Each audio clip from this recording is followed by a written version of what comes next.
In a quiet neighborhood of Cleveland, Ohio, life seemed normal. Children walked to school, neighbors waved from their porches, and people trusted one another.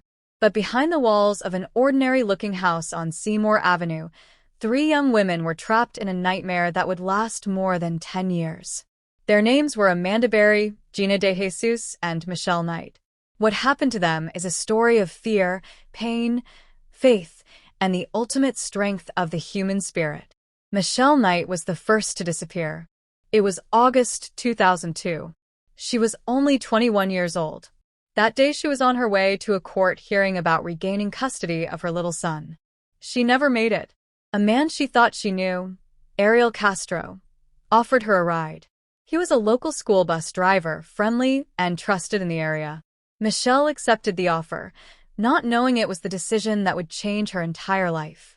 When she entered his house, she had no idea she would not walk out again for more than a decade. A year later, in April 2003, another young girl disappeared.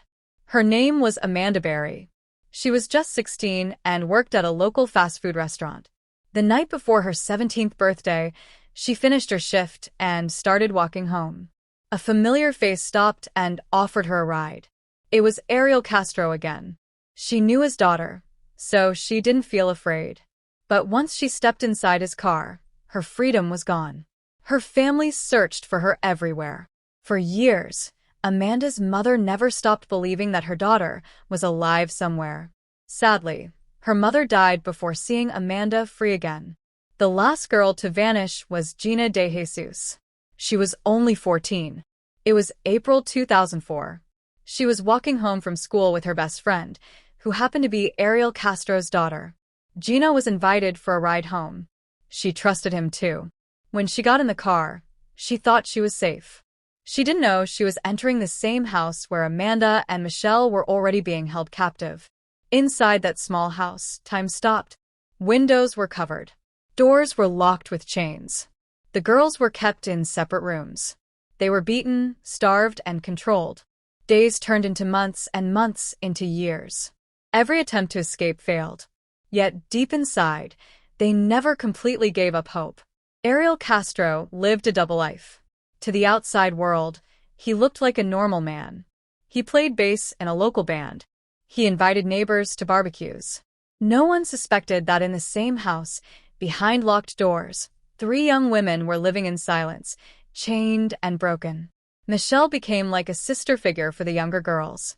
She suffered the most, but still tried to protect Amanda and Gina. She gave them emotional support and kept them alive with courage and kindness. In 2006, Amanda Berry gave birth to a baby girl inside that house. The child was fathered by Ariel Castro. Despite the horror around her, Amanda took care of her daughter, taught her to speak softly, and dreamed of the day they both would be free. The little girl became the light in that dark place. Years passed. The girls developed secret friendships and codes to keep each other sane. They would sing softly through the walls, share food when they could, and whisper encouragement to survive another day. Sometimes, they even heard people outside but were too afraid to scream, knowing what the punishment would be. Amanda's determination never faded. She often tried to imagine life outside. She thought about her family, about the world she once knew, about her mother's voice.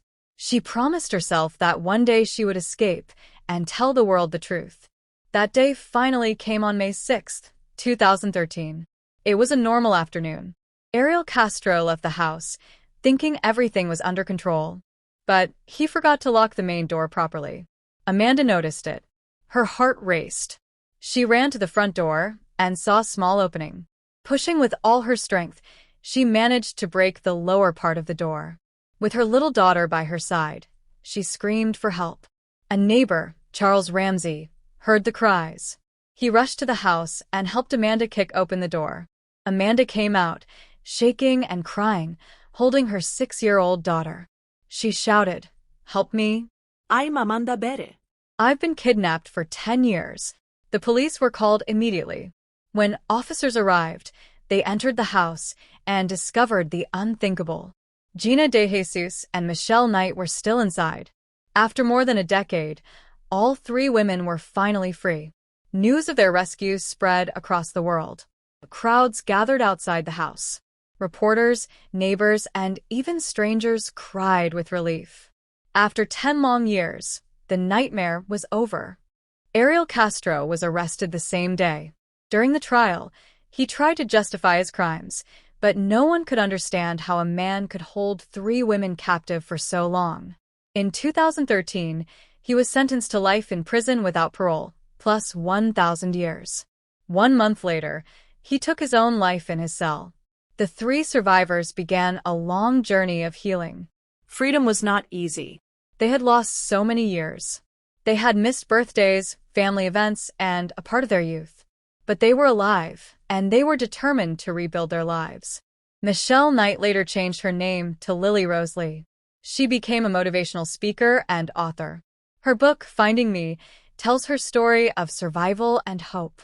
She says forgiveness was her path to peace. Amanda Berry focused on raising her daughter and living a quiet life. She also worked to help find other missing children. Gina DeJesus co-founded a center in Cleveland that supports families of missing people, turning her pain into purpose. Together, they became symbols of resilience. Their story is a reminder that even in the darkest situations, courage and hope can survive. People around the world still remember the day Amanda Berry's voice was heard through that door. It was the moment that changed everything. One voice, one cry for help, ended more than a decade of silence. The story of these 3 brave women is not only about pain. It is about survival, strength, and the power of never giving up. They remind us that even when everything seems lost, there is always a chance to find light again. Today, their lives are a message to the world. No matter how deep the darkness, no matter how long the suffering, human spirit can rise again. They were prisoners once, but now they are free to live, to smile, and to inspire millions. Their courage will forever be remembered as one of the greatest stories of hope and survival.